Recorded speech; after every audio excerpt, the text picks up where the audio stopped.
Hello, I'm Andrew Palmy. I'm the organist of St James Garlickhythe, and I also am the alderman for the ward. I've been associated with this parish and this ward for the best part of 30 years. When the previous rector decided that he thought it was a good idea to have some bells, it fell to me to raise the money for the bells.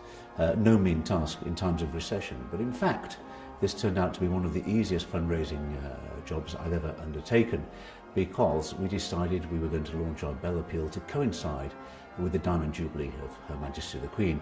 The net result being that each of our wonderful 8 bells bears the royal crest, and people were very, very keen indeed to be associated with these royal bells.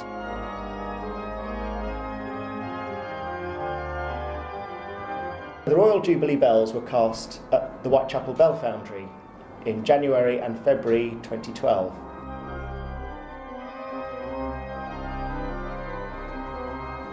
To cast a bell, you have to make a mould. The people at the foundry start off by making the inside of the mould, which is laced with brick, and then it's covered in a material called loam, which is a combination of clay, sand, goat hair, and, of all things, horse manure.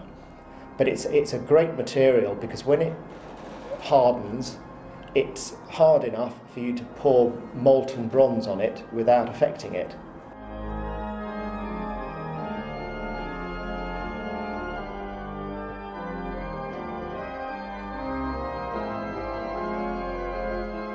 The moulds are made in 2 parts. The bottom part, which is called the core, and the part at the top called the cope.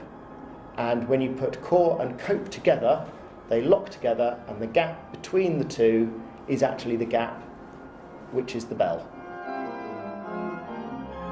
That happened on a Friday. They're then allowed to cool over the weekend, and when Monday morning arrives, then they can start taking the 2 parts of the mould apart and breaking out the bell from the remains of the hardened loam around it.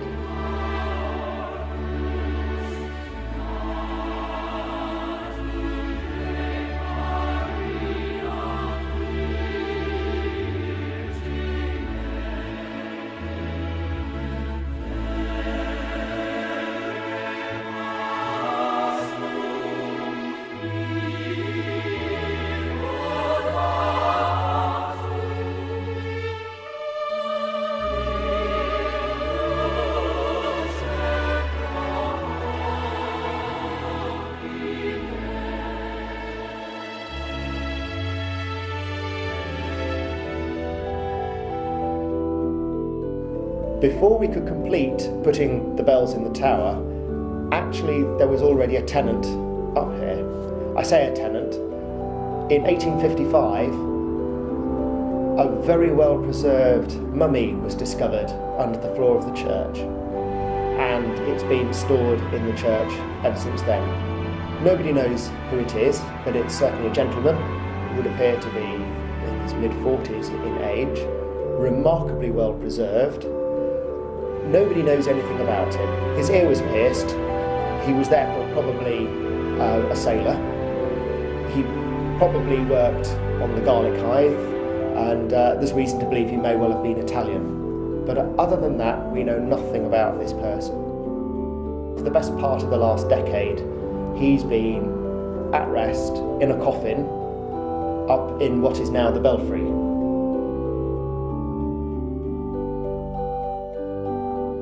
Very affectionately, he's been given the name Jimmy Garlick. So, one of the things the Whitechapel Bell Foundry did when lifting the bells up was to very reverently take Jimmy out of his coffin, to lower the body of the mummy and his coffin down to the ground, and he's since been taken to a room under the church where, after a few prayers from the parish priest, he will now lay in rest.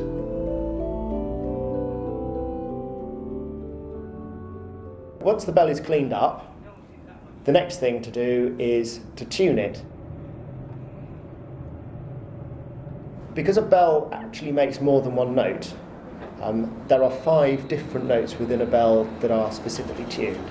And by tuning a bell, what you're doing is you're taking metal out of the inside of the bell, And to do that, they turn it upside down and put it on what is effectively a giant lathe.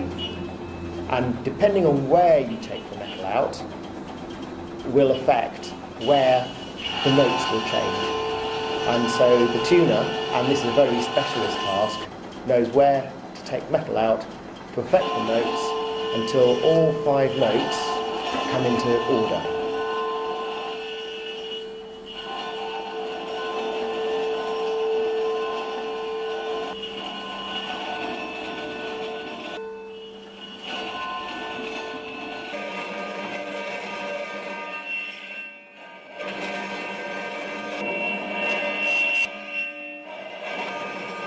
There's the main note, there's an octave above, an octave below, but there's also a third, a minor third, and a fifth. And if you get those together, it sounds a bit like a chord.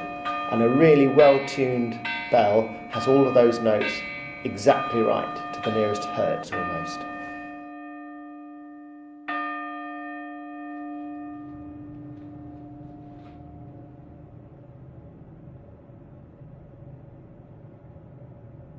When the bell has been tuned, the top of the bell is drilled with a hole, and then that means they can put the headstock on. That's basically the yoke, the bit that holds the bell together, onto the bearings and the gudgeons where it can sit on the frame.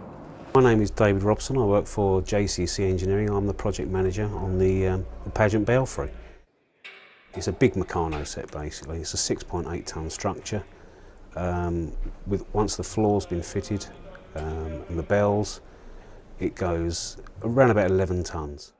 There's been a pageant before, I believe about 350 years ago, but this is going to be a first for bells to be rung on the River Thames, which is great, and it's great to be a part of it. Once the bells have been peeled by Dickon and his bell ringers, the bells will be taken off the structure, and the structure will be broken down into pieces again and loaded onto a lorry. It will be then transported to Denton Wharf, Gravesend in Kent, and where it will be reassembled, bells be put back in, flooring back in, and the whole structure will be lifted into the barge.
Hello, I'm Martin Streeter, the production manager for the pageant for the Queen on the Thames.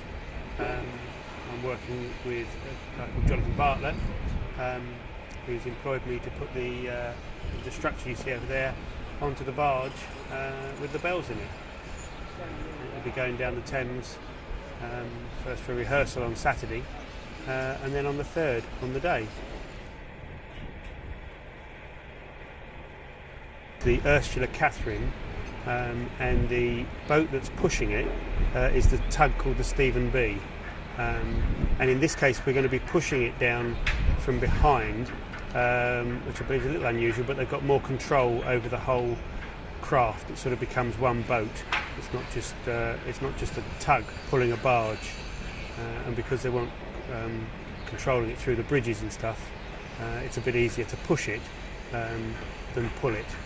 As far as the belfry is concerned, there's a company called Steel the Sea have organised it and project managed building it and getting all the steel work done with another company called JCC. who have actually made all the steelwork that the bells will hang on.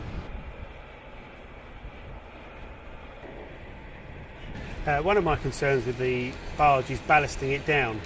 Obviously we've got a height restriction to get under the bridges, and the PLA have given us a height of 5.3 metres that we have to be in to get under the bridges. So what we have to do, the barge is sitting pretty high at the minute, and we've got to put about 140 tonnes of ballast into the barge so that we can get an air draft down to about 2.2. And if all that works out and the height of the belfry works out and the bells, we should be coming in at 5.3, which is exactly right for the going under the bridges. The idea for bells on the barge, and as part of the pageant, came from the pageant master, Adrian Evans. How to do it was a combination of the bell founder and myself, where we worked out feasibly how it could be made to work, what the tower would need to look like, how the bells would be hung. These are large bells. Together they're about 2 or 3 tonnes worth of bell metal swinging around. They're big forces. But we realised it was possible, and the only way to work out whether it was really going to work as effectively as we thought it might was to do it.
Of the Jubilee, they're just starting. It's going to get very loud. And now I'm going to give it a try.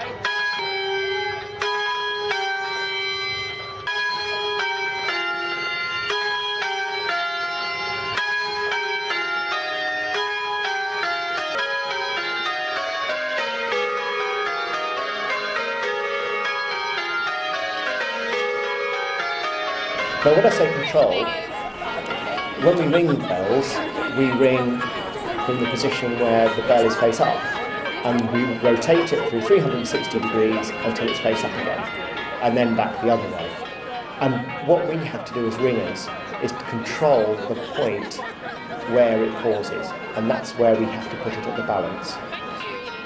In a tower like this, that's fairly straightforward, and that's what you learn to do. When you're on a boat, you find that you think you're giving the bell enough momentum to take it to the balance where you'd expect it to be, and then if the boat pushes it, then you have to balance that extra momentum given by the wash, for example, to either pull it harder to make sure it goes up to the balance point, or indeed to check it, because what you don't want is the bell to fly past the balance point and then you end up breaking something. So each time we had to keep our ropes very taut, just so that we could feel where that balance point was and counteract the rest of the movement of the boat. On the boat, the bells didn't sound as loud as they did in the warehouse because we didn't have walls around the bells reflecting all the sound. So we were able to shout at each other and shout instructions more effectively, which was very handy. My original plan was to actually call everything by using a whistle. But in the end I didn't need to use a whistle because by shouting loudly enough I was able to make myself heard. On the day of the pageant, it rained. A bit disappointing. It wasn't too bad. It was a light rain to start with, and then when we went past Tower Bridge, it absolutely pelted down. But we rang the bells for the pageant. We rang a quarter peal. We started at the Albert Bridge, and we carried on ringing all the way down to Greenwich.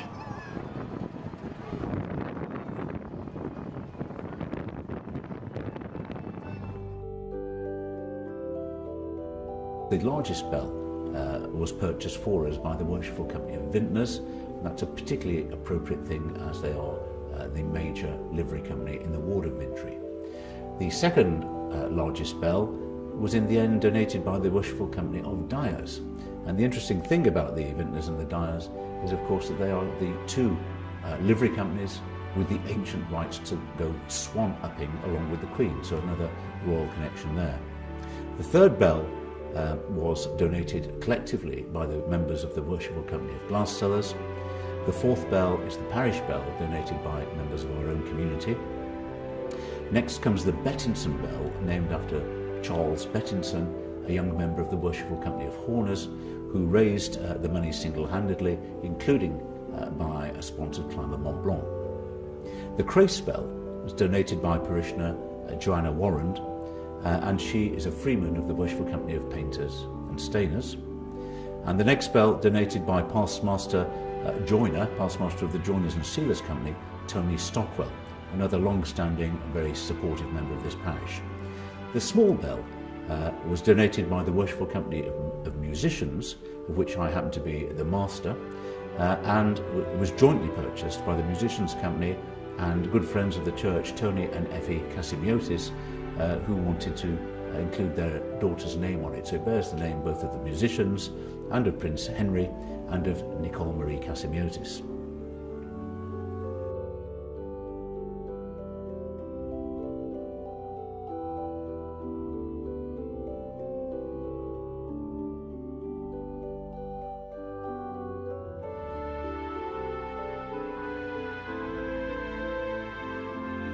When the former Bishop of Chelmsford dedicated the bells, he described them as the most heard and most seen bells in the history of the universe.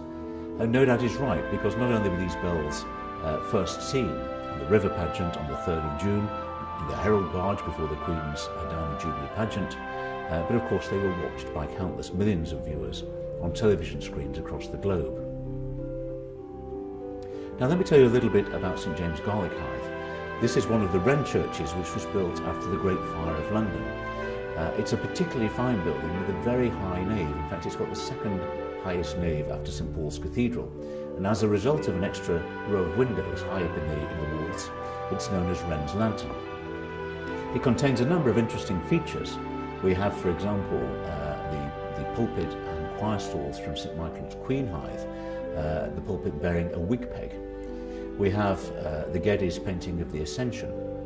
Either side of the altar in the sanctuary, we have small credence tables which were made out of pieces of the Marchioness after she sank in that tragic accident in the Thames, which happened to be in the parish. At the back of the church we have a very fine organ which was restored some years ago, originally built by Father Smith, we think, and restored with the help of the Heritage Lottery Fund recently. But our pièce de résistance at the moment are our new peal of 8 bells.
Okay.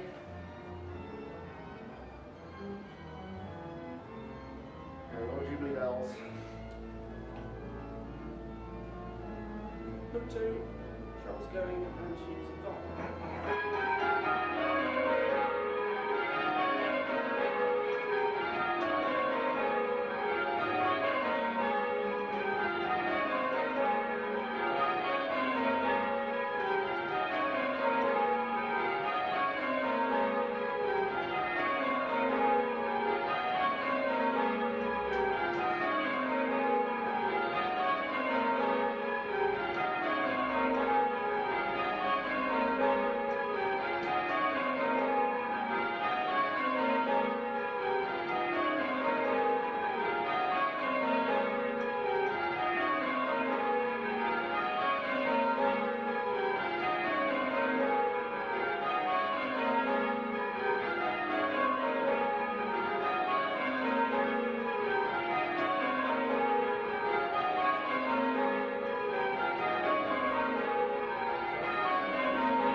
I'd particularly like to thank the many members of the congregation of St James Garlickhythe who each individually wished to be associated with the project and gave considerable sums of money, which will be commemorated in a series of brass plaques.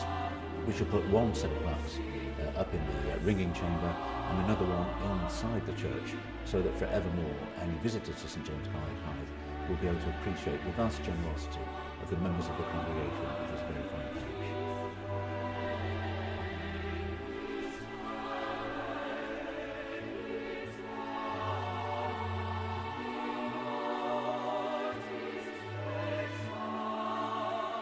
And the thing about bells, you know, is that they're not just around for 50 years or 100 years. There's no reason why these bells will not sound out for the next 500 years.